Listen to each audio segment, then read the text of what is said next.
Yes, అది అది చెప్దాం. ఒక మీ ప్రస్తావనకు వద్దాం. మహావతార్ నరసింహ కంప్లీట్ అయిన తర్వాత మీ ప్రస్తావనకు వద్దాం. అయితే ఈ మహావతార్ నరసింహ సంబంధించి మీరు వర్క్ చేశానన్నారు కదా. అవునండి. ఈ క్రెడిట్స్ వేయటము, పేర్లు వేయటము అని జరుగుతుంటుంది. ముందో లేకపోతే వెనకో టైటిల్స్ వేస్తారు. అవునండి.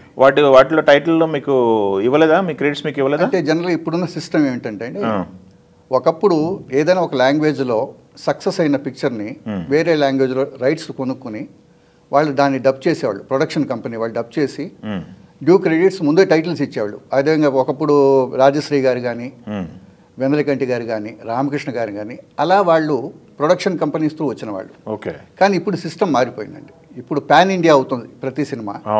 కాబట్టి ఏం చేస్తున్న ప్రొడక్షన్ కంపెనీ వాళ్ళు తీసిన ప్రొడక్షన్ని అవుట్సోర్స్ చేస్తున్నారు డబ్బింగ్ కంపెనీలకి.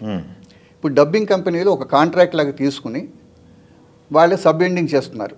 తెలుగు ఒకరికి, తమిళ్ ఒకరికి, మలయాళం ఒకరికి ఇలా సబ్మిట్ చేస్తారు. ఓకే. అలా చేయడం వల్ల ఏమిటంటే ప్రొడక్షన్ కంపెనీకి ఈ ఎండ్ ఎవరైతే ఉన్నారో డబ్బింగ్ ఆర్టిస్టులు కానీ, డబ్బింగ్ రచయితలకు కానీ వాళ్ళకి కనెక్షన్ లేకుండా పోతుంది. థర్డ్ పార్టీతో వస్తుంది, థర్డ్ పార్టీ లాగా వస్తుంది అన్నమాట.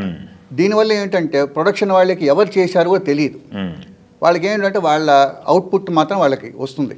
ఎందుకంటే వాళ్ళు దేర్ ఇంట్రెస్ట్ అవుట్పుట్ కావాలి కాబట్టి అవుట్పుట్ తీసుకుంటారు వాళ్ళు. జనరల్గా క్రెడిట్స్ ఇచ్చే అవకాశం కూడా లేదు. బికాజ్ ఇవాళ రేపు డిజిటల్ అయిపోయింది మొత్తం, మీకు తెలుసు. ఇప్పుడు ఒకసారి అది డిజిటల్ అయిన తర్వాత ఒక్క లాంగ్వేజ్లో టైటిల్స్ ఇవ్వడానికి వీలవుతుంది. ఎండ్ క్రెడిట్స్ కూడా కొన్నిసార్లు ఇస్తారు, కొంతమంది ఇస్తున్నారు, కొంతమంది ఇవ్వరు.